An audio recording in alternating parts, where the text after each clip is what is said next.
A new season starts now, everybody. We had a little look back in history, but it is, of course, time for us to kick off year 3 of the Halo Championship Series. Bruv, man, I've missed you. Missed you too, It's great to be back, man, on this main stage. So good to be back. I think everyone's kind of has the same energy, right? We saw everyone at the hotel, everyone coming into the venue this morning. Everyone is like, it is so good to be back, and we have a fantastic series to kick the season off with as well. Yeah, what better way to start things than with the world champions? We've just seen them pick up their rings on the main stage, full of energy, full of smiles, as you would expect, but now it's time to get back down to business and defend those titles, and they are going up against a squad who made history last time they were on this very stage. Exactly, right? In the same exact building, we saw Quadrant make European history. The question is now, with quite a different roster, can they do the same thing? Yeah, it's an interesting question, isn't it? This is a very different Quadrant than what we saw at this time last year. This is the number 2 seeded European team coming into this tournament, which to many is a surprise in itself. But also, this is no longer a French quartet. This is a team made up of 2 French players, an Irishman, and an Englishman. Exactly. Big changes that were made there. You might have seen Glory picked up early in the offseason. A lot of faith put in him, right, to replace a player like Legend. Not easy to do. And then late in the offseason, very late, just before the roster lock, Snipedrone comes in as well. The question is, can they both slay as much as they need to keep Quadrant at the same level that they were firing at last season? Yeah, I think all eyes are on Quadrant. They want to obviously impress here in Arlington. They want to maybe put some of the questions to the side and say, hey, we're still as talented as we ever were, and we are still here to do Europe proud. But as we take a look at the series layout here, we're going to start off with King of the Hill on live fire. Let's talk a little bit about the world champions, because it's only right that we do that, Andy. This is the team who is pretty much the blueprint now in the Halo Championship. Halo Championship Series. It's been a long off season, and everybody's looking at what we can do to match FaZe, to beat FaZe, because they are the yardstick. Exactly. Any team change that happened within the top 4, top 6 was put together purely to take down this FaZe roster. Make no mistake, if you made a team change in the last 3 months, it was to make sure that you could dethrone the world champions. That's what they will look to do here. Let's keep in mind, though, FaZe Clan coming in not only with world championship rings on their fingers this morning, also the number 1 seed because of how solid they have been online as well. And my question to you is, we know that FaZe Clan probably the hardest working team, one of the hardest working teams in Halo history, you would say, away from the game as well as in it. My question to you is, do you think they have an advantage before a bullet is even fired here with the new settings, the new maps, just because of how hard they work? I really do. We heard from SnakeBite here as we get ready to load into map number 1. We heard from SnakeBite last week. He said we spent a lot of time looking at every single game type, everything that was nuanced, and guess what? One of the first maps that he brought up was live fire, because how different this map is playing on the new settings, of course. Not only bandit play, also QT back green, lots to look out for. We'll have to see if the work has been put in as they stress test everything they needed to all off season long. Here is the place that they will get to test those up against Quadrant in game number 1. A new settings, new hill rotations, new equipment, a new season is about to begin, everyone. And we have such a beautiful way to start it as well. The world champs going up against the history makers here. It's going to be FaZe Clan taking on Quadrant. As we said earlier, of course, a marker, an opportunity for FaZe to put down another flag and say, this is how we look this season. Of course, in this very first series of the year, they're going to want to come out and make a statement. Make sure that they're going to remind people just how good they are. Well, here we go then, everyone. The Bandits are about to sing for the first time, and we're starting off from the point of view of a man that you can never be disappointed to watch. It's, of course, Frosty. Ladies and gentlemen, welcome to year 3 of Halo Infinite in the Halo Championship Series. Bandits on your screen here. The first time we're going to get to see this starting weapon and the entire new suite of settings here on LAN Play. Well, we know what to expect from FaZe Clan world champions. We're going to say it 100 times until they're dethroned, but Quadrant, this is a big test for them, but a test I think they will be welcoming here, Andy, because of the fact that they know they're going to have to match up against teams and beat teams like FaZe if they want to progress from what they did last year, and also they have to test how they match up with their new lineup. We mentioned the 2 Frenchmen. Snipedrone brought in to try and fill the boots of Legend, and Glory, individually brilliant, still has a little bit of an experience though. Good pressure so far, Lynn. Quadrant just about 90% done on this first hill. They've kept Royal 2 silent here on the sandbags with a sniper rifle. However, though, finally 2 kills do go down. Oh boy, what a way to start the day. Well, is it going to be good enough though? 3 dead for Quadrant. FaZe Clan step into the hill pretty much for the first time, but they do have a lot of power on this side. You saw that sniper rifle was down. Renegade also, I think, picked up that camo momentarily, gets the trade bottom middle, and will put the numbers back into the favor of FaZe. So even though it was a great start from Quadrant, how many times have we seen FaZe late break on the hill and then take the first point home? And 4 dead again with a 2 staggered dead. This should be a FaZe hill. Look at the timing, look at the patience there as Royal 2 held it on sandbags the entire time. They wait for the push on green and now only seconds away from taking the first hill.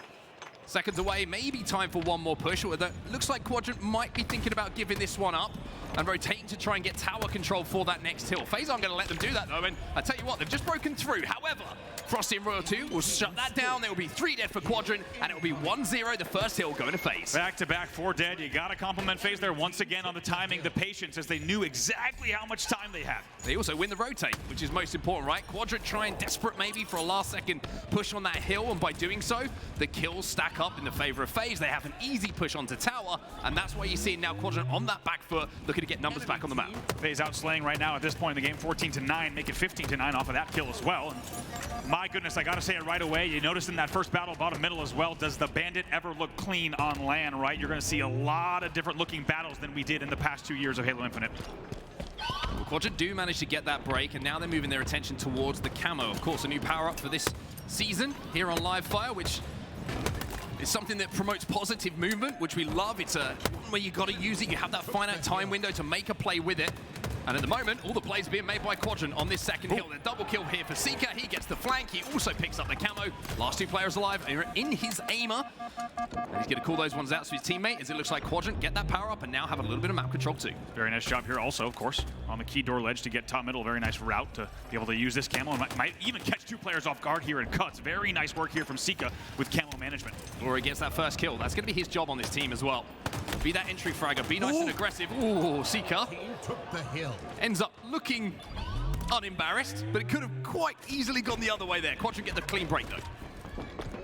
Could have been more embarrassing indeed. 3 dead there for just a second. Again, back-to-back here for Quadrant finally putting some nice points up on the board again. The question is, can they make sure not to repeat their same mistakes? Can they hold for these last few? Yeah, it's just about discipline here. They've got tower control, they have snipe, a couple of body shots here, and this will be the hill being taken, and that's exactly what it is. So 1-1 now. Quadrant answer back, and with 4 minutes left on the game clock, now we move to one of the new placements of the hill. We're going back towards the garage, but in that pit. 3 dead here for Quadrant. So Royal 2's going to be pushing back again. We're going to hold snipe here. 3 shots left in it. And you got to think, oh boy! The green box spawner did not have much of a chance. Take a seat. Royal 2 connecting on the shot. You got to think Quadrant, though, at this point. They're maybe thinking, goodness, if we just didn't let that first hill go, we'd be up 2-0 right now. Yeah, I mean, it's the margins, though, right? We always talk about it. By the way, that shot from Royal 2 is the equivalent of getting slapped in the face instead of an alarm clock in the morning when you first wake up. Immediately upon waking up. Yeah, it's not nice. Snipedrone, though, that is a nice grenade as 2 players will fall, and you'll see a little bit of a numbers advantage here for Quadrant. FaZe Clan coming off the respawn over at back green. You have to wonder if that QT is going to be in play at the moment, but early on here in the Arlington arena, I'm just saying, I'm pretty sure I'm hearing a Quadrant chant breaking out. You are indeed. Quadrant maybe picking up some fans last season without a doubt, despite the fact that they also beat Optic on this main stage. So quite a surprising chant. If you might just shut that down immediately. if we're honest, quite a surprising thing to hear in the Optic arena. However, as you said, Quadrant fans getting loud here already in this first series. Yeah, this is a very scrappy hill, though, at the moment. You can see it's trade for trade. However, as I say it, 2 kills without response for Frosty and gets damage, which turns into a 3rd kill for FaZe Clan. So a big play from Frosty puts Quadrant on the back foot. FaZe should be able to step in. That's essentially a 4 dead, a little bit staggered here, but that will be time for FaZe. Ooh, Royal 2 somehow, despite hits the slide, but almost gets caught out, somehow stays alive with sandbags, which paves the way now and maintains position for this SnakeBite camo grab. Let's see what he can do. 1 camo piece, by the looks of things. Oh. Gets spotted out momentarily, but I was going to say, might have got taken out in that situation, but instead stays alive and gets 2. So perfect use of the camo, especially under pressure in that situation. A trade with the camo, not really ever what you want, but even with the power-up, if you get a 2-for-1 in that situation, you're buying time, right? And that's exactly what SnakeBite did. And he almost got away with 2, to be honest. Yeah, big win there from Glory in the back of the base. That'll be 2 dead for FaZe off the moment. And they'll take a look pretty neck and neck here on this 3rd hill. And Quadrant putting up a very good fight up against FaZe in this first game 1. They certainly are, but the fight has to be not just a good one, it has to be one that you're winning. You have to put these games on the board if you have advantages, especially against a team like FaZe. But at the moment, Quadrant are just trying to get numbers back on the map here. You can see FaZe have full control, but the first pick again in the team fight goes to Glory. It's equaled out, but that gives a little bit of space to make some progress on this hill and try and break. Ooh, very good pre-nade here. Comes Snipedrone on the push. Very nice double sandbags push. It does pay off for Quadrant. We'll see if they can maintain. Renegade gets pushed back as well. FaZe was on the doorstep of their second hill. Let's see if Quadrant can maintain control. Here comes Renegade. Yeah, Renegade only has to hit one bullet though, and it might open things up. Instead, he hits two. Royal 2 gets one of those kills. However, it's a 2-for-2 trade, and all of a sudden, this is getting a little bit dicey. The QT is in the hands of Quadrant as well. They got out, they got back in, and now they might be able to hold off this push. It's pretty much Frosty is the last player to make a play here. He gets one, but is it enough time for the rest of FaZe to push this hill? I don't think so. Look, they're flying in right now. Here comes the push. Here comes the push, but it's not in time. Quadrant will get the second. And now they're up 2-1 here, and FaZe Clan are 3 dead as well. Wow, and it's 3 dead as well. Frosty there wins a very nice battle as he pushes Rat Tunnel against that SLG 1v1. However, he just didn't have all the ability to move all the way in, and in the end, Quadrant clutches it out. Glory picks up a back whack and the killing spree as well. And just like that, the slaying difference has been reduced from what was a 7-kill lead to now just a 1-kill lead. 43 slays for FaZe, 42 for Quadrant, and Quadrant leads with 2 minutes 10 left in the game. Well, Glory's going to have a bit of a surprise here, but he's got the weapon to deal with it. The only problem is he doesn't have any ammo. However, look at Snipedrone backing him up. There's Sica as well. And with this new hill, holding that back tower in the tower is where you want to control on the map. You can get shots down on spawners. You can keep your teammates alive. And at the moment, FaZe Clan just trying to get numbers back on, but Snipedrone's not letting it happen. Very nice work from Snipedrone. As we said, the latest addition to this team so far, he's shown up in a big way. Not only do you have Quadrant leading the game, they also just took over in the slay department as well. They lead in kills for the first time in the match. Score. A little bit of a surprise for Snipedrone as he jumps back up but survives. The repulse got him into a position to do damage, but now the push is coming in back tower. It looks like FaZe are starting to win a few individual battles just when they need to, but the numbers get evened up momentarily. However, then all of the kills fall in the favor of FaZe. It's a 4 dead for Quadrant, and it's off the back of the camo pickup here from SnakeBite. Enormous moment in this game. You might say the game rests truly on this next push. Take a look at the board on the bottom. FaZe absolutely has to hold off this push. This game either goes 2-2 or it goes 3-1 right here. SnakeBite has the ability here to overextend a little bit as well because he has that QT. There's the kills off of the back of his damage. It's 4 dead back-to-back now for Quadrant. They aren't able to get out that spawn. There's one more opportunity for them maybe to get back on the map as a squad and push on this hill, but FaZe are locking this down. It's also high risk because guess what? If they all in this push again, they're going to be at a big disadvantage coming up again, and now they already started. Here come the pieces are crumbling. It's already 2 dead. This will be a FaZe hill. It's going to be a FaZe hill without a doubt. All players fall from Quadrant. It's 3 back-to-back 4 deads, and now we have a game tied up at 2-2 as we head towards top middle. If you were wondering just how much work FaZe had done in the offseason, they talked about specifically, as we said, SnakeBite talking about the strats on Livefire and how differently it plays with the Bandit, with the QT, with the new hills. Just take a look.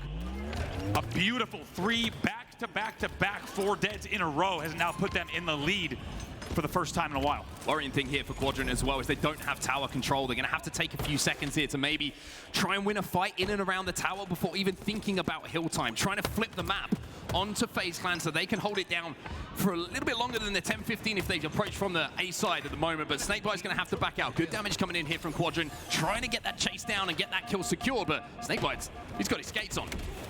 Big progress here already from FaZe on this hill as well, and I just mentioned at the 46 kill mark, Quadrant had began to outslay FaZe. That has been flipped on its head as you'd expect based on what we just saw. FaZe is once again leading by 10 slays. Good shots from Royal 2 as well. Not easy to outshoot SLG when he's in tournament form.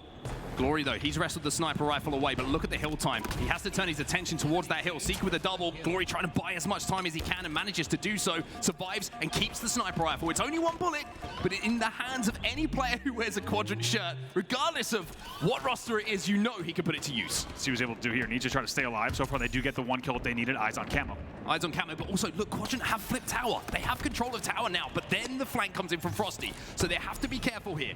By that camo coming up and the timing on it, they had to commit bodies that way, which allowed Frosty to wrestle away this tower control again. It's a brilliant play from him. Quadrant now on the back foot once more. Really well timed, also really well placed shot, unsurprisingly. He comes back for more. Frosty picks up the kill, and the slays will continue here. Renegade stood inside of this hill with a camo, though, and look how close FaZe are to closing this out. Just a few more moments until they go on 3-2, and it's exactly exactly what they will do. We go back into the first rotation of hills. We're back towards the green hill, back towards where we started, and FaZe have a 1 hill advantage. And what did we say when the transition back green, right? When I said this is going to be a big moment in this game. FaZe has ran with the game since then. Let's not forget, only a few moments ago they were trailing 2-1 in this game, and since then they have been absolutely dominant now, outslaying by 12, leading by 150 seconds on the game clock, and already leading on progress in this hill as well. Yeah, looks like FaZe want to try and play for the hill as well. They want to win this one 4-2. Not really thinking about playing the game clock quite as yet, and I'm not surprised to see that, just based on the fact that this is more than enough opportunity and time in this game for Quadrant to have multiple pushes. But now you're seeing Renegade start to come to life. Frosty joins him as well. It's 3 dead for Quadrant. Glory first spawner as well, and they are trapped inside of A. What late game composure coming in from FaZe Clan. Actually, composure doesn't even feel like it's doing it justice, right? What late game perfection coming in from FaZe Clan here. 35 seconds left, already about 60% of the way done on their 4th hill as well. Looks like they're going to want to end it on hills rather than time, as you said. There's the pick from Glory. It's going to allow Quadrant to move out at least. There's another one coming in from Snipedrone. That's 3 dead for FaZe Clan. So just when you thought that maybe this is the moment we might be talking about this game getting closed out, Quadrant have broken. They're inside of this hill, and there's still some work here to do for FaZe. See if they can do it. 25 seconds left. FaZe, as you said, not playing time, going for the hill. Let's see if it bites them. Quadrant still with some hopes here. Row 2 bottom middle. Doesn't take too much damage from those grenades, but it's enough for Sica to re-challenge. He's 23 and 20 in this game.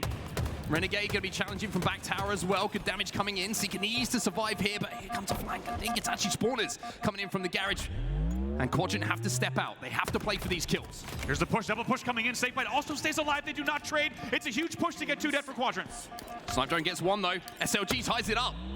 2 for 2 on the map. Royal 2 gets 1, and now they're going to try and burst in. It's SnakeBite who's trying to play for these kills. 2 seconds left on the game clock. Glory. And it is going to be Glory who steps in at just the last second. Quadrant cannot leave this hill, or it will be a FaZe Clan game. All 8 players up. How does this battle go? Last moments. Sica gets 1. Frosty gets 1 as well. Glory's still inside of that hill. Is anyone going to join him here? They step back in at the last second. They are still inside of this hill, Quadrant. 2v2 on the map. Here comes Frosty. Does he have any help? Snipedrone's still on the hill. He's still on the hill. He ties it, and he sends us into overtime. Unbelievable. Team took the hill. Well, I've had a lot of coffee this morning, but let me tell you, that woke me up more than anything. 3-3, Quadrant still with a never say die attitude. Everybody stacking inside of that hill. And even though it took everything that they had, we have more games to play. We have more hills to cap. Next hill wins. Unbelievable. How about that from Quadrant at the very last second, getting in twice to force us into an overtime, and this is just game 1 of the season. We saw some of the great series we'd ever seen last season, and I'll tell you what, we're starting off in just the right way. Wow. What an introduction to year 3 this is. FaZe Clan have control though, for now. 2 dead here for Quadrant. There's going to be staggered spawns as well, as SLG will also fall. FaZe Clan looked a little bit ticked off, I think, with how that last play went. How many times do we see FaZe win that play, by the way? That is the FaZe playbook. Close game, close moment, perfect push, win game. Not against Quadrant. 3-3 here still. 136 on the game clock. That was back-to-back 3 deads from FaZe against Quadrant, and that's what's given them this progress that you see on the bottom. Already halfway done on what will be the game-winning hill. However, some kills start to fall in the favor of Quadrant. SnakeBite just calms things down a little bit, though, with that double kill. He's on a killing spree. It's 5 without response, making a triple kill. And talking about calm things down, it's SnakeBite who steps in and uses every ounce of his experience to flush Quadrant out and take control of this hill. That could do it. What does Quadrant do here? 1 push left, that's it. SnakeBite gets another. Damage being done. This should be FaZe Clan closing out game number 1. As Royal 2 and Co really do step in. They will finally close out game number 1, but boy, oh boy. I mean, I'm going to be honest with you, didn't expect that from game 1. Did not expect that from game 1 at all. FaZe wins in overtime despite outslaying 100-76 in game number 1. A lot of credit due for Quadrant in the objective department. Also a lot of gameplay to look at there from the FaZe side in terms of a game that was not close in the slaying department, however, certainly close on the scoreboard. To have a overtime in that fashion for game number 1 of the season, I don't even know what that sets us up trajectory-wise for where this season will go. But what a game number 1 to kick off your Arlington Major. Yeah, I mean, it's an amazing game number 1, and once again, just kind of steps to the rhythm of what we saw last season, right? Just insanely close games, back and forth between teams, and even though Quadrant come up short, They've shown that they can hang with the best in the world, right? And it's an opportunity for them to maybe step up a little bit in game number 2. One thing that was the standout for me, though, is the stat that you put out there, right? They were outslayed in that game pretty heavily. And looking across the statistics, something that's a little bit of an anomaly from what we've seen last season, SLG 17 and 32, not the slaying performance we usually see coming in from Norway. Certainly not. Especially with a number like that, unsurprisingly, only one player there going positive on the side of Quadrant. It's actually Sica who manages to go 27 and 25. But we actually just saw Sica there, and I think when you think about what he might be as he's staring off in the distance thinking about, it might be that first hill, to be honest, because guess what? That's a very different game if Quadrant can close out that first hill, but both teams showing that they've done their homework on how Livefire is playing currently with the Bandit, with the spawn system.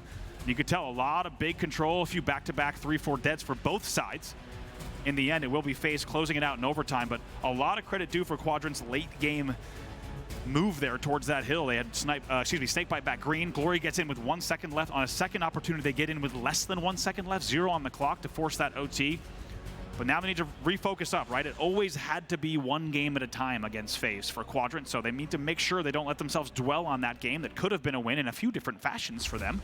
They need to now focus up, get ready for game number 2. It's Slayer on Recharge. Yeah, really interesting game type, right? I mean, FaZe, we've seen them win so many game 5s throughout last season, which was kind of almost their statement of authenticity, right? Game 5, we go to Recharge, we go to Slayer, they win it, and that usually put them into the later rounds of the tournament, or even won them tournaments at points. But Quadrant as well, they got some pretty good history on this. For you, right at the back end of last season, before the new season took place, the first Bandit event that we saw on LAN, you know, they won one of the craziest Game 5 tournament winners against the ex-Na'Vi lineup by 1 kill when they were down 49 to 48.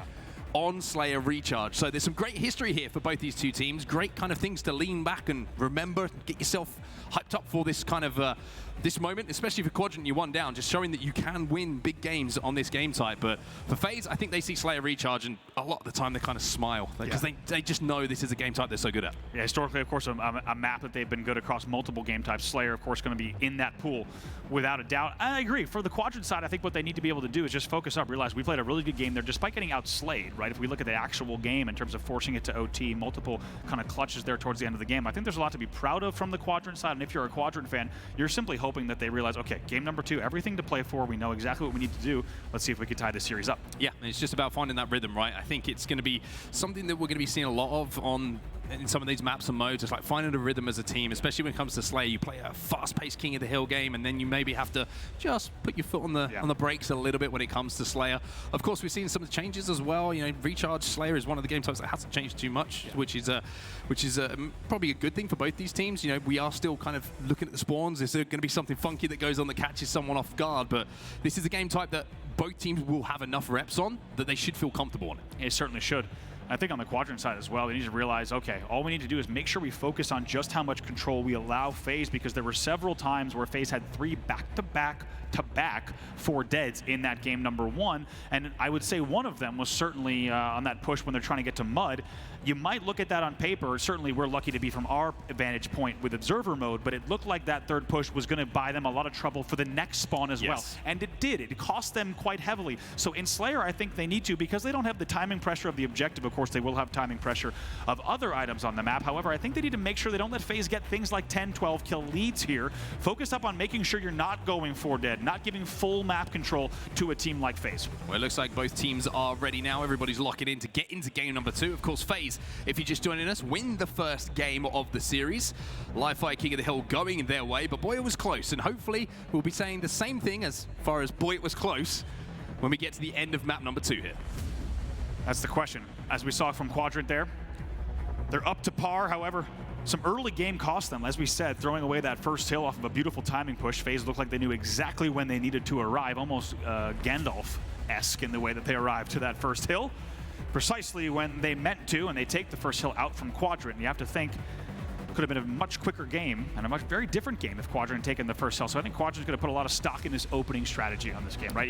If you go something like 4 or 5 dead, you cannot let the FaZe train kind of continue the momentum off that game 1. I think Quadrant needs to arrest it early on. Yeah, I think one thing that's important for Quadrant, not just in this game type, but maybe highlighted in this game type, is Snipedrone. I think Snipedrone is going to have to play a really consistent anchor role for this team. We know that Quadrant like to play at a high pace. It's what we saw from them all last season, right? Legend was the one who would, you know, put up those statistics, clean up the damage to put them in situations where maybe it was a kind of a 2v3 and even it up, just for 2v2s on the map for those 8 seconds or so before everybody got back in and can kind of back up that push. And I think Snipedrone is going to have to play a very similar role. If damage is output by the rest of Quadrant, he has to be in a position, if that player is low, to keep them alive, but also transition maybe FaZe winning a 1v1 into a trade on the map, right? So I think Snipedrone's performance and his positioning is going to be vital for the success of this roster. It really is, and I think one thing I liked that what we saw from Quadrant was when they had control in that game number 1, it looked really solid, right? You saw things like Snipedrone holding down nests, holding down boxes, making sure to clean up the one-shots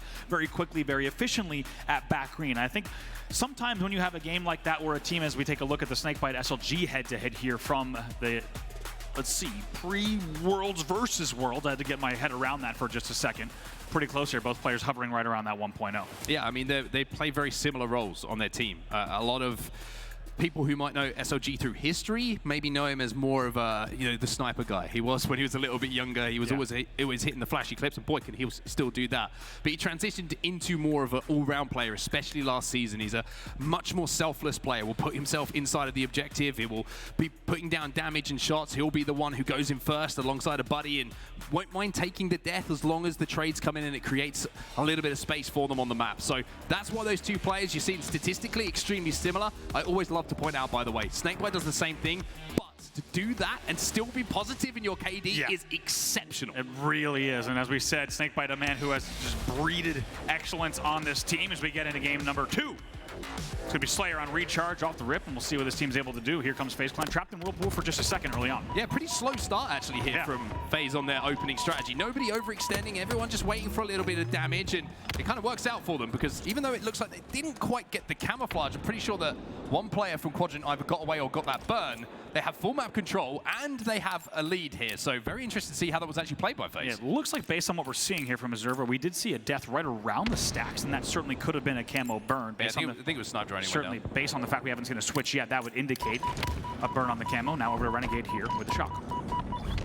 And FaZe will happily play at this pace, right? They will wait until the opportunity for a pick comes, especially with this weapon in the hands of Renegade. One headshot for him, and then you'll see the accelerate if he push. They're happy to just wait for the damage, and then off the back of it, try and turn one kill into 3 or 4. There is that kill, 5-1 the score here. Quadrant not really able to get on the map as yet. Got to be a good feeling for Renegade and Frosty when Renegade goes and checks Attic and he sees Frosty, he goes, hey, and then they go back to gold stairs and hey, good to see you again. And perfect timing on the double team there, up at top gold to pick up what will be their 5th kill.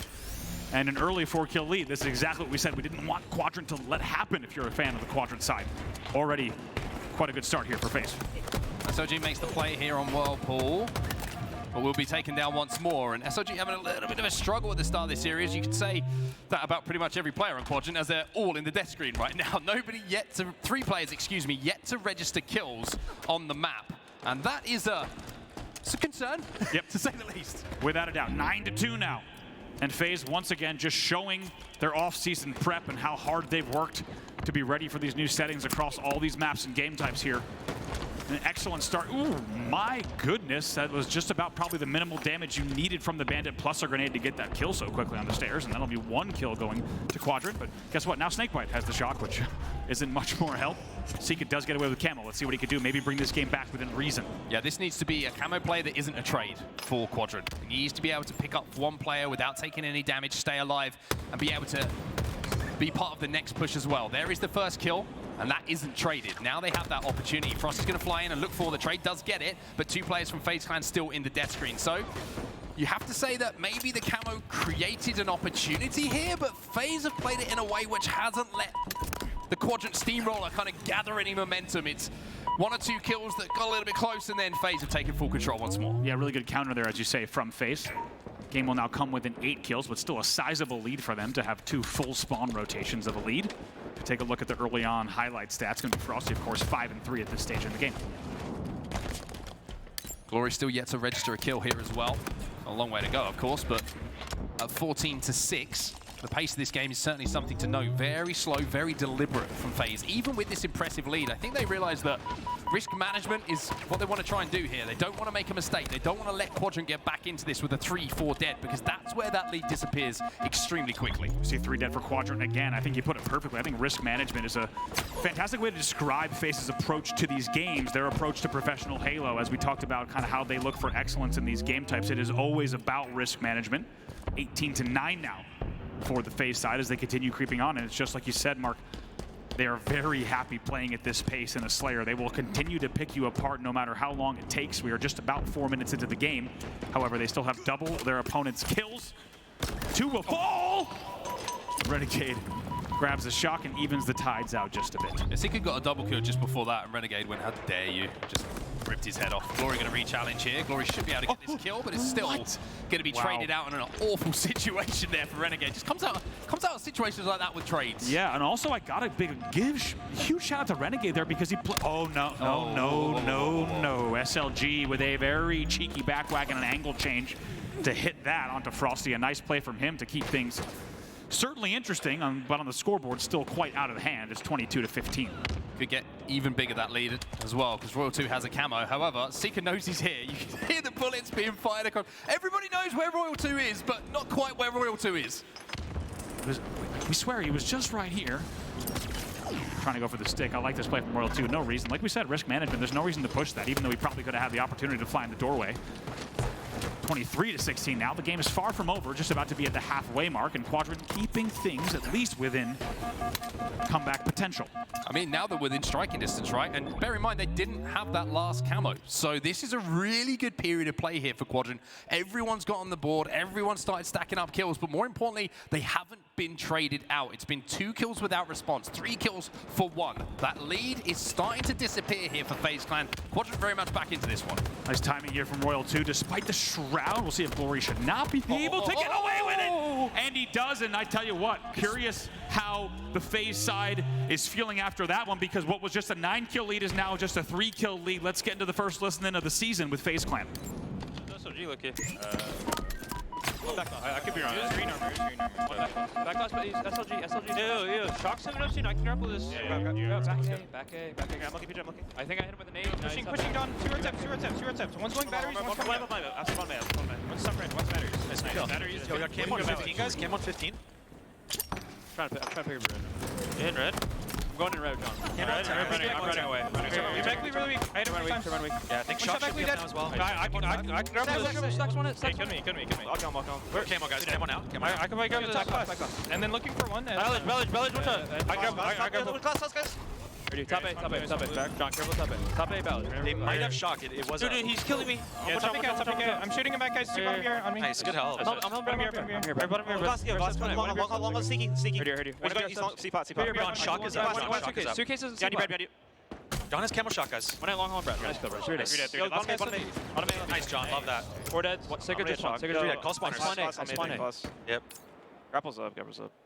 Matt, you're solo. All blue. Blue tunnel. Hey. Nice, John. Ew, put some pressure on. Alright, I'm gonna walk out. I'm leaving it. You're good. Can we back blue? Yeah, 100% back blue. I'm in BR, hold on. Yeah, heard. One C plot. I see nothing back blue. I think they're 3 long. Bond mid ready. Bond mid weak. C plot, triple, 2 C plot. Yeah, 2. I'm gonna die. One's one long goal, 2 weak chip sack. Yeah, triple. I can't kill shit guy, triple. C plot. One shot triple, what the fuck? One shot triple, single box. Yeah, we can't do much here. Yo, I'm pushing long off for you guys. Yo, top pick has to be our as well. Turn. C steps. Nice, John. C steps 1 hit, Needler. C steps 1 hit. Yo, bottom BR on me. I'll go triple. Bottom BR. Needler, Brad. Needler and C steps. Nice, Brad. Nice, John. One hit bottom mid on Brad. Nice kills, guys. Good shit. Yo, trap. Can we trap? Yo, pressure. We should pressure. Yeah, already one bottom A. We trap. Okay. Keep him contained. Imagine whole pipes, okay? Yeah, 2 bottom A. Yeah, they should all be A, guys. Yeah, I'm clearing 2 hell on Matt. 2 hell, yeah. Okay. 2 hell. Hitting me. John's peeking. Sica dead, Matt. Top A, John. Grenade, imagine. There nades. Top A, John, 100%. He's there. Doesn't see anything. One at pipe door? There was a million again. Nice, Brad. 1,000,000% guy. I think he would be here, but. Yeah, he snuck out. Yeah, bottom here. Okay, I'm coming, John. I'm top glass. C-pot weak, C-pot weak, C-pot weak. 2 C-pot weak, 2 C-pot weak. Pushing long. Shots on reach, shots on reach. Long weak 2. I'm doing back damn, bro. 2 Beat down, beat down. Bottom here. Shocks out. Yeah, 2 bottom here, guys. One's absolute. I think there's one. Oh, camo and 10. Matt, one hand corner bottom here, one bottom. Let's trade for this camo. Top here, Just trade. top here. Camo on 5, camo on 5. Alright, camo on 5. Yeah, Matt, I got your cross. Can we play for camo? Yeah, I'm going long haul with John for camo. Long, 2 on John. I got one. Long weak. Trying to get 2 rounds, trying to get 2. Long week. Yeah, they have camo on me. I got long haul, bro. Yeah, you see play camo, chip side camo. He's right behind it, Another one, suitcase. Suitcase weak. Glory. One red. As we come out of the comms, the game has completely changed once more. And Andy, with a score of 44 to 34, over a 10-kill lead at this point for FaZe, it's all about how that grapple changed the game. It really did. Now 46 kills on the board for them, only 4 kills away from closing it out. And it was 17-7 in favor of FaZe, then 24-22. Quadrant brings the game all the way back, but just like that, now an 11-kill lead, a 9-kill lead. With only 3 to go, 47 on the board for FaZe Clan. What an absolute beautiful play of camo control coming out of Renegade with that triple grapple to lock it down, and this is just now the closing stretch for them as they hit 48. It's not an easy perfect to hit from Renegade, but he does it anyway. And the little run that Renegade did go on with that camo and that shock is what put FaZe into this position. Is 2 kills to go now for FaZe to go 2 up in the series. Big credit to them. You heard during the listen, it was a fantastic one, by the way. We'll have a time to break that down during the game, but now looking for these last 2, during the post game. But just 2 kills to go for them as they had beautiful collapses and just control as well as pressure. These might be the last 2 on your screen. Yeah, should be able to just flood in and get trades at least in this situation. Frosty gets one. Sica, no shields, and probably hoping that he doesn't see Frosty in the next few seconds. Unfortunately for him, his teammate will fall first, and FaZe will be up 2-0 with a 50-43 win. Once again, FaZe, despite having their backs against the wall in the mid-game, that's the second time we've now seen this in the row on our first series. Backs against the wall, they throw away essentially a 10-kill lead in the mid-game, but you have to love the way they're able to bring it back together. You heard Royal One also continually saying, even though they were only up by about 6 after that mid-game, okay, here we push again. We continue to apply pressure, really knowing exactly when they needed to slam down the gas pedal, continue to apply pressure, and it worked. And Renegade, as you said, with the shock and the camo putting on a show, and he just has complete control of those peaks. And even when we saw he should have been dead back blue, you thought he was going to trade there. Instead, he gets the entire kill and stays alive back blue, and that kind of summed up really the second half of the game for FaZe Clan. Yeah, very impressive stuff from FaZe, and we mentioned how the grapple was so influential, right? It was, yeah, if Renegade doesn't have the grapple to get out of the situation where he was no shields in the first place, he doesn't go on to grapple the camo, he doesn't go on to get the shock. All of these things, the domino effect, just... Again, just great decision-making coming in from Renegade, which is why he ends up with 15 kills and just the 9 deaths. Frosty, by the way, 17 kills for him, 14 deaths alongside it, but everybody doing the work required for FaZe. On the other side of things, a little bit of a slow one for Glory in that game, but you feel the game was maybe lost just around that 1 kill, right? Yeah. You know, they make the comeback, and then Renegade gets away. They don't get the clean up on that damage, and well, we know what happened exactly after that. Absolutely. Also, Renegade, credit to him. Also, the shock peak that he had there on the pipes door was really nice. You could tell he knew exactly how much kind of extra bit he had as he wall glitched, really, and just using all the collision that was on that side to pick up that kill as well. But as we said early on, 18-9, let's not forget, FaZe was up by a huge margin, despite shots like that coming in. And I tell you what, Quadrant, once again, just about tied at the 25 mark, but FaZe just absolutely dominating. And you have to say the grapple route that came in from Renegade was quite a standard one, and as we'll have a chance to look at these last highlights, and we'll talk about exactly what he did, but this was really just him putting on a show. Yeah, this is just Renegade, right? I mean, if you give the guy a shock rifle, it's terrifying enough. If you give him a camo as well, yeah, forget it. You pretty much don't have an opportunity to strike back. This is what it's going to look like, though, for the series. Layout 4-3, 50-43, a close series, but only 1 color on the scoreboard at the moment, and that is that of FaZe Clan. CTF Aquarius as well, I would say. If you're Quadrant right now, it's probably the game type you don't want to see, because this is, you know, this has been one of FaZe's best game types throughout history. It really has, and I think we're lucky to see Renegade's player cam right now. His arms folded, and I think his attitude is, let me know when the game starts. We'll go ahead and do that again. He looks very cool, very calm, very collected on the main stage, and just another day at work for Renegade. We should talk about that grapple route while we have a second. It's a pretty standard one, however, really big play. As we said, he's on batteries, just trying to stay alive. He actually grapples to long haul, stays alive somehow one shot. Then he actually grapples from long to Hydro, to Plasmas, to clean up a kill, and that kill got cleaned up early, so he drops stacks, grabs the camo, and then goes on essentially to run away with the game. It's a very nice play, but as you said, CTF Aquarius is what they're doing, looking down the barrel of. Get ready for that game number 3. They're going to be ready to go quickly, and you have to think if they continue to play at this pace, they should be able to close this one out. Yeah, they should be able to indeed, and FaZe looking dominant, FaZe looking like we would expect them to coming into this season as well. You know, we said to everyone who's watching, we were talking to each other, we were saying, like, the work that FaZe have put in, are they ahead before a bullet has even been fired? Well, after the first couple of games, it maybe is a contributing factor as to why they are looking so good, alongside the fact that they're really good at Halo. Very good. As individual players. So it's going to be a tough road for everyone to take down. But I think also, you know, we're giving a lot of plaudits to FaZe, understandably. They're 2 up in the series, but there were some big questions about where is the ceiling for Quadrant now with this new lineup. And I think they've proven that they can still hang. Yeah. Maybe they need a little bit more time, a couple of events, whatever it might be, but there's still a lot of promise and a lot to be happy about for Quadrant in these games. It's come down to the wire in that first game. That second game, they make a huge comeback, but just one play, one camo doesn't go their way, and before they know it, they're 2 down in the series. But we always say, Andy, that's the margins, right? Yeah. If you want to win tournaments, if you want to beat the best in the world, the margins have to go your way. Yeah, I think if you're a Quadrant fan, there's actually a lot to be excited about based off of this series so far, and I don't let the series scoreboard fool you. And despite the fact that FaZe has controlled really the big beginnings as well as the closings of the game, that has led them now to a 2-0 series lead. You have to say, if there was any questions about can this Quadrant roster hang with the best teams in the world, we've seen really good, not just moments of brilliance, but comebacks in both of these games 1 and 2, where you had to put together a very, very good string of plays against the world champions to do that. So already I think Quadrant looking very good and indicating that they might have quite a high ceiling. However, FaZe so far getting the better of them in the first 2. Yeah, and I think one of the contributing factors as well to the fact that FaZe are 2 up is they've shown a huge amount of respect to Quadrant as well. You know, the way that they played when they had that small lead at the start of that second game, they kind of didn't want to put themselves in a position where they went 3-4 dead, because they knew that Quadrant have the ability to turn a 3-4 dead into a 10-12 run kill with that response. So I'm kind of liking what I'm seeing as far as discipline is concerned from FaZe early on in the season. You know, this is the first matchup on of the season. It's pool play. You know, there's a lot more bigger series to come for them throughout the season and throughout this tournament. But that level of discipline, if you can install it in the first series, the first time you step on the main stage, that's what makes them so good, right? It's being able to flick that switch and go into tournament mode, go into game mode. It's true, and throughout Halo history, there's very few teams that early on, say in brackets or pools, if you look at their gameplay and there's big holes in terms of the strategy or the consistency, there's very few teams like that as we take a look at the open pit here.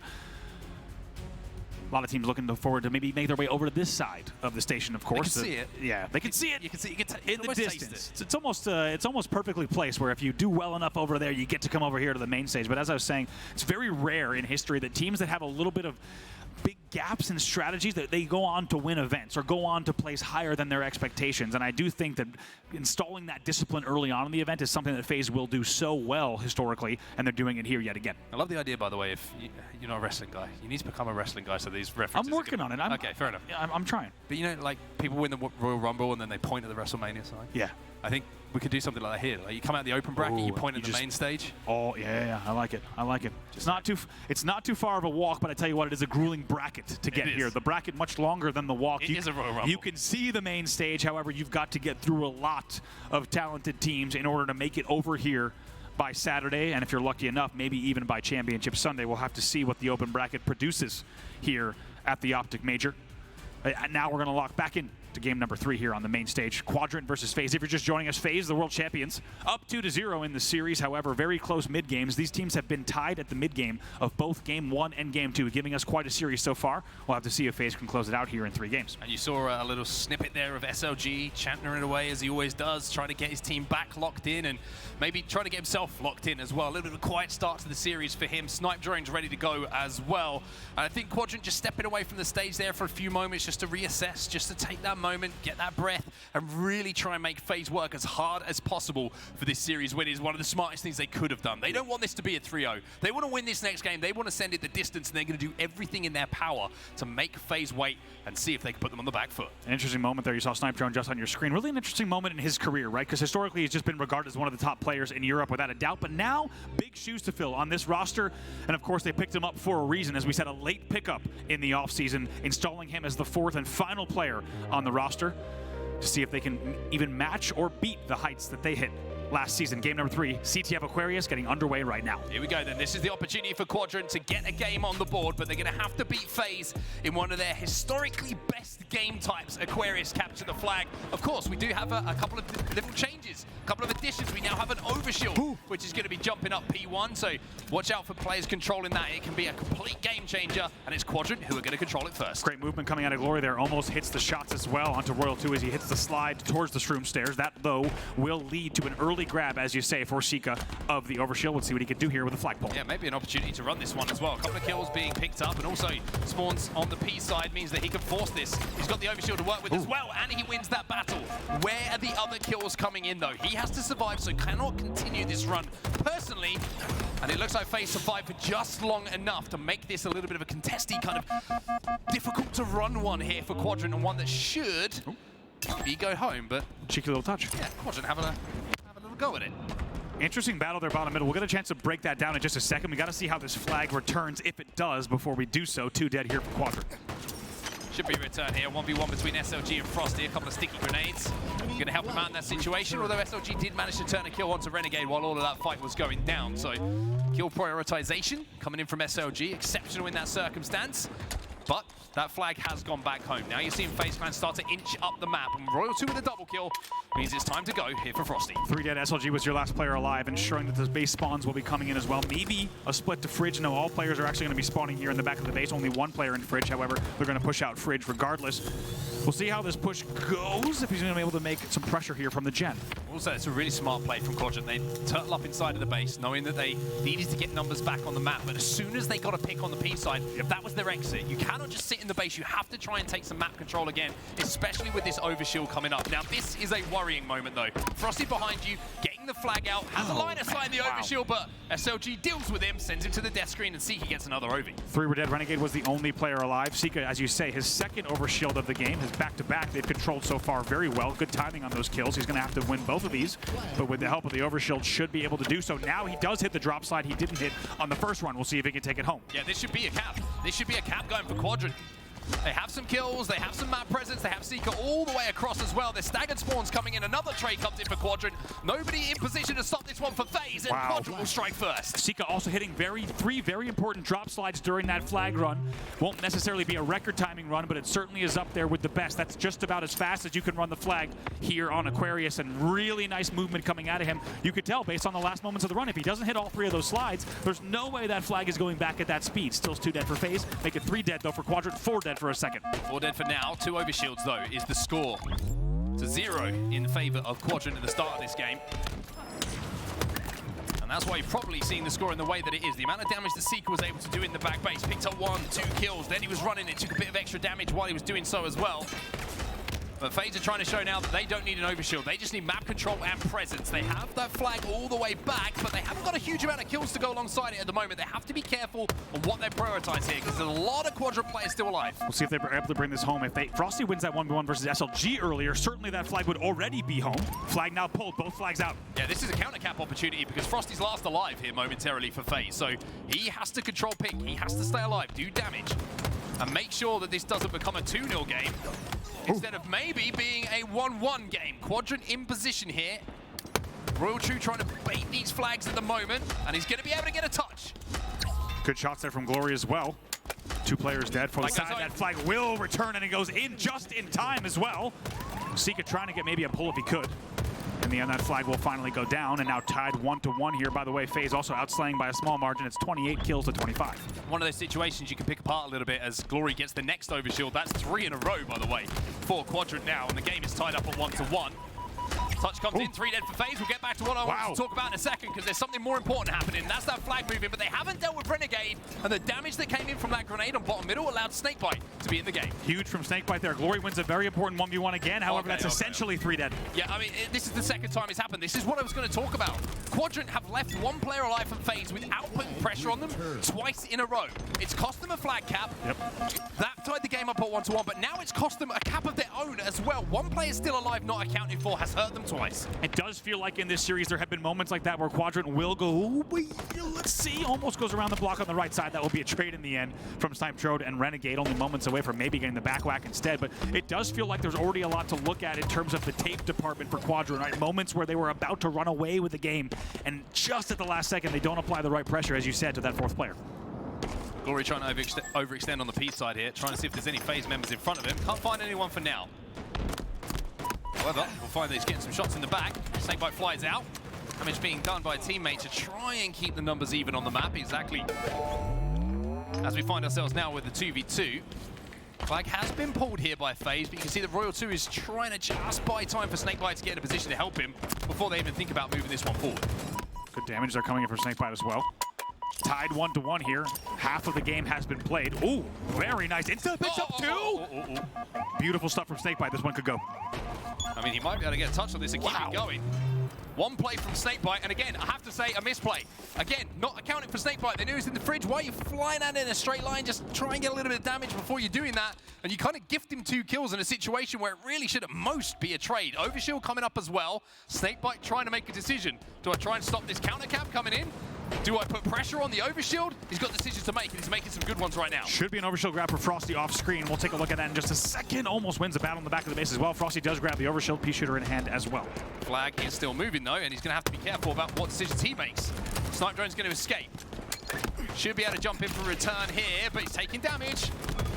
Sica's going to be there as well. Frosty gets one. He's going for the return. The touch comes in. They throw it out to the front of the base. Royal 2 gets the kill. Quadrant will fall, and that should be a comfortable return line, as you say, for FaZe. Wow, look at that timing. Very, very slow and patient from FaZe, and it's just another repeat of the same story we've seen all series long. Able to now lead 2-1 in the game with 5 minutes left. FaZe just, again, it's almost surgical the way that they're putting these plays together, constructing them on the fly, but everybody knows their role. Oh my goodness, SnakeBite with the peak shots onto Glory. Wow. Had no right to even be in the position he is. He has no right to be alive right now, but absolutely not. He was. Beautiful. As SnakeBite and I, just a few weeks ago, were talking about the Bandit on land, and the first thing he said to me is that jiggle peeking will be important, and that was a beautiful display of how you can peek shot someone with this single shot weapon and absolutely just put down tons of damage that, as you said, you may have no business doing. Beautiful damage, beautiful shots from him. So again, a very close game between these two teams. But it is FaZe Clan who have their noses in front as we just kind of past that 5 minutes left in the game. Snipedrone has information, but he's going to find out it's 2 players. Coming out of that with a trade will do him, absolutely. But I'm going to say for Quadrant, considering they've controlled the majority of the overshields in this game, they've had most of the power on the map, being now 2-1 has got to be a little bit disappointing. Definitely. On top of that, also being outslated right now by 7. It's 55-48 in kills. And as you say, with the power-up control that they've had so far, 2 out of the 3 overshields, those numbers should look a little bit different on paper as we now hit the 4-minute remaining mark. Big win in the base, though. Royal 2 tries to turn his attention back to capitalize on the damage that was done by SnakeBite. Glory going to fly in, wins that fight against Royal 2 as well. Flag has been pulled here as FaZe try and get control as the overshield comes up as well. Now these kills are vital because not only could this turn into an equalizing flag and tie the game up here for Quadrant with the overshield, there's an opportunity for them to slay back to back and maybe think about double capping. It really is here. Let's see if they can do it. They did just get 2 additional kills. This flag should at the very least go. Lots of damage coming on the shroom stairs. SLG very glad he had an overshield to bring to that battle, and that flag will go in. Quadrant in the same fashion. Oh boy, and as we said, it's a perfect reversal. This bandit just provides opportunities, to turn on people, and somehow SLG comes out not only with a flag cap, but also with another kill as well. Ooh. Almost breaks an angle, but Renegade with a beautiful response to it. Still 3 dead for FaZe. This is the worry, though. I said this might not just be 1 cap, it could potentially be 2. FaZe on the back foot, but these kills vital. They will stop this flag progressing up the map and should be able to send this one back home pretty comfortably. Quadrant find themselves 4 dead. 3 minutes left on this clock. Flag return. As FaZe Clan will control the midpoint on this map. Frosty finds himself a heat wave as well in his new position of bottom middle, and he'll be able to lock down the car side now. I think anyone coming into the series probably didn't have their bets on the fact that Quadrant would be tied with FaZe at the midpoint of every single one of these games. They have been neck and neck. The question is, will history repeat itself in this game number 3 as Frosty picks up a very clean heat wave battle. Glory, though, picking up the battle from the kill, from bottom middle. I don't know if anyone would have had Quadrant matching FaZe essentially at the midpoint in every single game so far. We're tied 2-2, 2:30 left on the clock. Royal 2 just got absolutely melted. Just stepped across the front of the base, and you can see how quick the bandit does damage, right, with your team shooting. 2 more players from FaZe to deal with. Information is going to be collected here by Sica, and importantly here for Quadrant as well, with the overshield coming up in 15. The fact that they're on the car side probably means respawners back base. They're not going to be in the fridge. They're not going to have an immediate line of sight. And now with Sica moving in to take down Royal 2, is this the opening for them to get another overshield? Overshield popping as well, but beautiful shots from Sica. Can he do it again? My God. Another perfect killing spree from him. And moments before this, I was about to say I am loving watching what players players are able to do with the Bandit. If he gets another one here, I swear he picks up another one against Frosty. Snipedrone's got himself an overshield and Quadrant have momentum. FaZe Clan, 2 dead in this game with 1 minute 40 left on the clock. SLG gets one. Glory gets a trade as well. As just in the last moments of this run, it's looking like Snipedrone should be able to run this one in. Takes a step, tries to force it in. And he gets it. It's 3-2 to Quadrant. Whoa, boy, right on the doorstep as well. You have to think there was only one player alive to even stutter step on the gen against one player. Risky. They do get it in the end. 120 left, and off of the kills and the damage and the overshield control, they will lead by 1. Renegade though with the reversal onto Glory, and all of a sudden the kills mean more. SnakeBite, he's got this one back home, and a counter cap has come in from FaZe. It's 3-3, and for everything that Quadrant did, FaZe immediately break the momentum, and maybe have just broken the spirit of Quadrant as well by equalizing with just under 60 seconds left. Has that been the story of this match, or what? Just when you think Quadrant's going to start to pull away with something, FaZe has already have a flag back at their gen. It's great counter, great slaying control coming in from FaZe. 47 seconds left. Might see overtime here. Rule 2, Frosty get kills though. And wow, wouldn't this be, like you say, the story repeating itself? FaZe are moving a flag. They have it back across. They are in a position to maybe steal this game away once more. 30 seconds left. Frosty's here, holding things down with the heat wave, and Quadrant again at the death. Find out that FaZe win games in the last minute. They absolutely do. Unbelievable. Another run, as you say, they back-to-back. What Quadrant feared most when leading 3-2, of course, would be a back-to-back double cap. 12 seconds left on the clock. I mean, is there even anyone in position here for Quadrant? I don't think there is. SnakeBite slams the door shut on the base. It's a desperate overextend from Quadrant on the pink side with just 1 second left. FaZe will close it out, and again, FaZe just have something about them where they play till that final whistle, and boy do they win so many games in those last few seconds. I honestly cannot believe what we just saw. The fact that you have an ending like that, you were kind of teeing it up. Will it be the same exact thing that we saw? And man, with Quadrant leading with, I believe it was 120 left, they're leading by a flag. For that game to instead end in regulation off of perfect plays from FaZe once again tells you about the clutch factor. It feels like regardless of the point that FaZe finds themselves, they'll just do the math on what has to happen in order to win the game in the late game. And that's exactly what they did.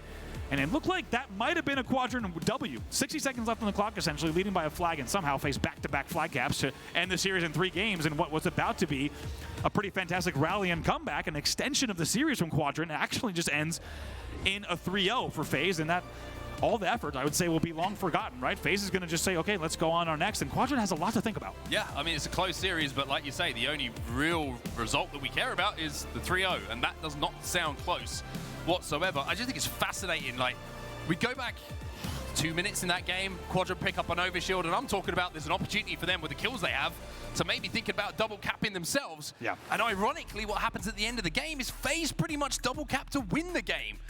It's just what FaZe do. I can't put it any differently. It's just what FaZe do, and they do it once again. They do it once again. It feels like, just for whatever reason, the late game for FaZe, and I think it's a really respectable quality. There's a lot of professional sports teams throughout history who had a similar quality. When something about that clock ticking down in the last few moments of the game just has the communication perfect. They know exactly which steps they need to take to play it perfectly, and they continue to execute, as you see the scoreboard tell the same exact tale. 4-3 in game number 1 with a late game grab on the hill in overtime. 50-43 despite being tied right around the 24 mark, and it's 4-3 despite trailing 3-2 with 1:20 left. Yeah, I mean, you look at those scores in the games, and it's, you know, it's almost identical. You know, 4-3, 4-3, 50-43. It's the margins. Illuminati stuff going on. Exactly. It's incredibly close, but it's not close when you get to that final result, and that's kind of what Quadrant have got to look at, right? You got to turn those close games into wins, and I will say there's a lot to be positive about for Quadrant. There is. Some really good moments for them in that series, and I think that there's going to be a lot for them to work on as they walk through this tournament and get towards hopefully Championship Sunday once more. But for FaZe Clan, it's another fantastic result, a great start for them. 3-0 is going to be the series result as we head over to the main stage with Blaze, who's with Frosty.